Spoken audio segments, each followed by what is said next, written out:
último día de peregrinación, chegamos á nosa derradeira etapa. Hai que aproveitar os últimos paseos polo Pedrouzo, pois xa estamos moi preto do Apóstolo.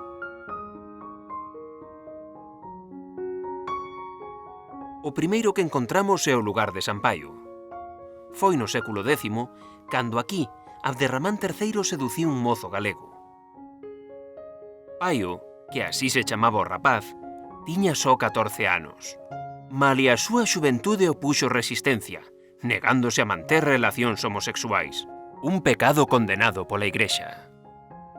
Abderramán III cortou en anacos a Paio, e este pasou a ser un exemplo a seguir pola comunidade cristiá, simbolizando a virtude da castidade xuvenil.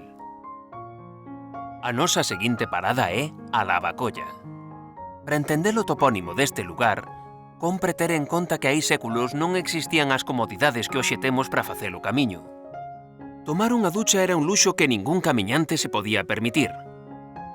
Pero estando tan próxima a chegada a un lugar sagrado, o mínimo que se pretende é presentarse con aseo e limpeza. Neste río bañábanse os peregrinos doutros tempos. E facendo alusión a ese baño a fondo para limpar todas as partes do corpo, lavacolla ven de lavacolea, é dicir, lavacollóns. Purgados da sucidade acumulada ao longo do camiño, chegamos ao Monte do Gozo. O nome deste terreo reflicte a sensación de albiscar, por fin, os campanarios da Catedral de Santiago.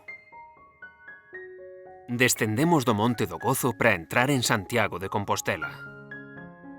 Xa sabemos que a cidade leva o nome do santo que repousa na catedral.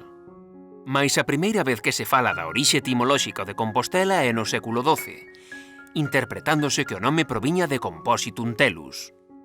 A idea era buscar un nome para a terra na que arribou o apóstolo.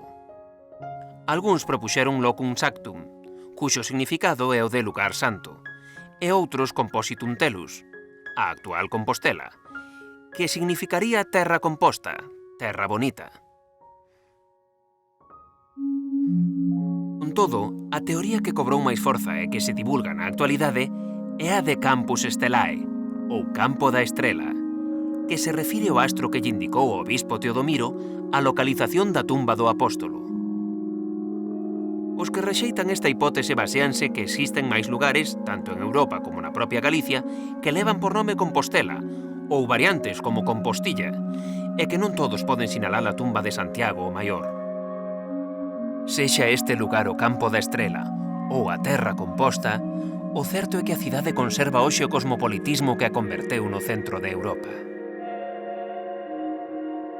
Cada persoa que chega a Compostela para darlle unha aperta ao apóstolo trae consigo unha bagaxe cultural que perdura nas rúas, nas pedras, nos muros e nas fragas que forman parte desta ruta xacobea. E con isto chegamos ao remate da nosa aventura. Despedímonos lembrando que o final do camiño é sempre o inicio dunha etapa nova.